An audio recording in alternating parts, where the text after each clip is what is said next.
Hi mga moms! Good day! Good night! Good afternoon! Ayan sa inyong lahat. So for today's video, yan, gusto ko lang talagang i-flex ang aking microphone, using our microphone, dahil ngayong araw na to, napakasimple lang naman po ng ating mga ulam. So hindi ko kayo gustong takamin, pero gusto ko talaga siyang gawin. No? Dahil we have here, social ng presentation ng anak ko, di ba? Ayan, andito kasi si Diz, so siya yung nagluto. Meron kaming tinapa, dito sa Manila, tinapa to. Pero sa probinsya kasi, sa ibang lugar, ang tinapa ay sardinas. So ito ay tinapa or smoked fish. Lalaway na ako. So meron din tayong, sticky na okra at hindi lang yan, meron din tayong kamatis. Nainasinan. Yes. At higit sa lahat, ayan, kasi kanina, bumili siya ng bagoong alamang. Sarap. So, ito yung alamang na, yung sa may sa mga nagtitinda ng mga mangga sa kalye. Tapos, nilagyan niya po ng talong. Di ba? Sino magsasabing hindi yan mangangailangan ng rice sa mga ganitong panahon? Aminin nyo man sa hindi. Tayo mga Pilipino talaga, mapapalantak tayo ng bongga pag ganito ang ating ulam. Yung iba sa inyo baka mamaya sabihin na, na-healthy yan kasi ganito, ganyan. Well. Totoo naman yun. But then, hayaan yung mag-cheat ako ulit. Mag-cheat tayo ulit. So, titikman natin yung ating mga food. So, maririnig nyo dito sa ating microphone ng mas malapitan, gaya nitong ating okra. So, hindi siya masyadong na-boiled. No? Parang, naglalagkit siya.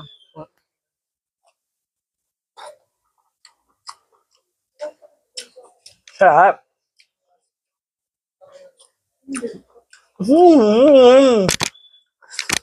Sumalan natin bakbakan. Let's go. So, eto, subukan muna natin. Simulan natin itong bagoong. Parang gusto ko na talaga siya yung lamon ng bongga. Titikman natin kung ano yung magiging resulta. So, alam ko yung iba sa inyo. Gusto ko magkamay. Kaya mas gusto ko siya namnamin muna ngayon.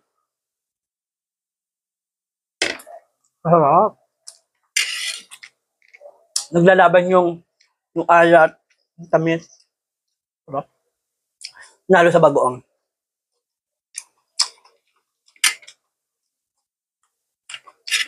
Kasi yung pagkain talagang sasabihin mo, hindi pwedeng walang rice, ate.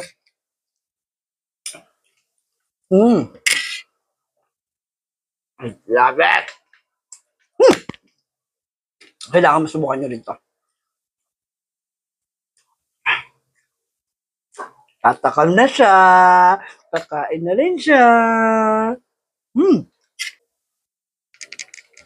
Ayan. So, masarap din siya na sinasawsaw talaga yun. Asan yan? Asan na yan? Kasi may natira pa tayo kanina. Na ulam. Gusto ko na talaga siya magkamay. Ang sarap.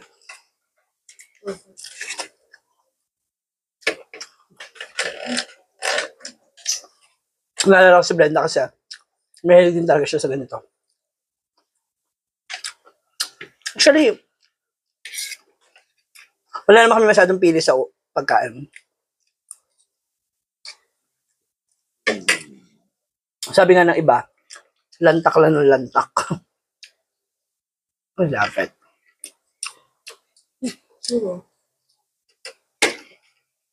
Alam ko yung iba sa inyo, natatakam na rin at susubukan yung mga ganitong ulam.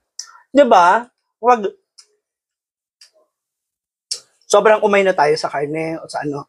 Minsan naisip natin bigla mag-sardinas lang tayo or bigla tayo mag-prito lang ng itlog. Diba? Yung out of nowhere, may nahanap ka, may gusto kang kainin na hindi mo alam kung ano. Kaya yung mga ganito kasimpleng ulam, sarap, ulit-ulitin. Smoked fish. Yung iba piniprito to, pero ako talaga, kahit hindi na iprito, okay lang. Ewan ko, yung iba, comment down below. Kayo ba gusto nyo sa tinapa o sa smoked fish? Piniprito nyo pa or okay na kahit hindi na? Sarap. Ano ba? Sarap kuya.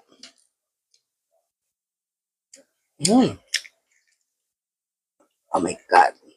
Ito yung tinatawag na no diet talaga. Talagang puro kain. Ito na. Hala. Ha? Yung umuwi asawa mo?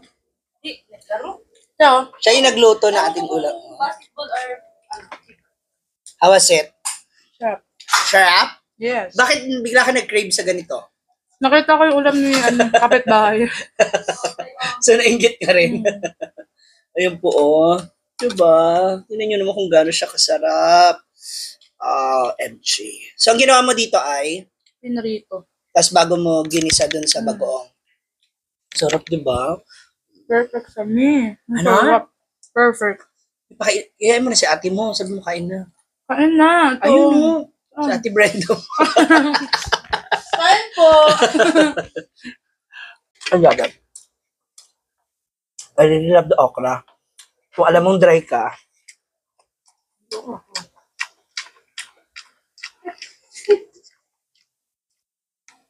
mag-okra ka. Kasi, nakakaano to. Dulas. Oh? Wow! Saan dulas? Nakakalapot. So, ay. Yung the benefit. Baba ng blood sugar. Ang okra. Tama ba? Ano daw ba benefits ng okra? Comment down below. Nakakaganda. Di ba yung nakaka-dry? Gawin ka pa rin. Ayoko na eh. Ayoko na tigilan. Kanin pa, please. So, ayan na. Tapos na tayo. Sino na tayo ng water. Walang coke.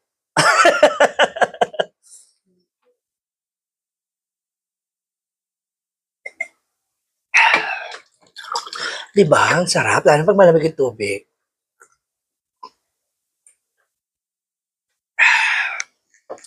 Whew! Refreshing.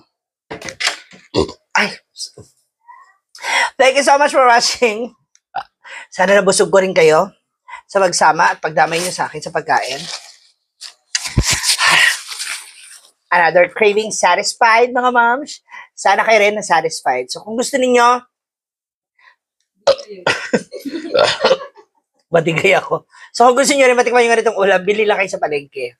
Kasi, naanak ko eh. Hi! For only 100 pesos, no? Lahat. So, may tinapa kami, may bagoong, may okra, may kamatis, meron kaming talong, at ginisa sa alamang. Oh, I love it! Thank you so much! Happy eating!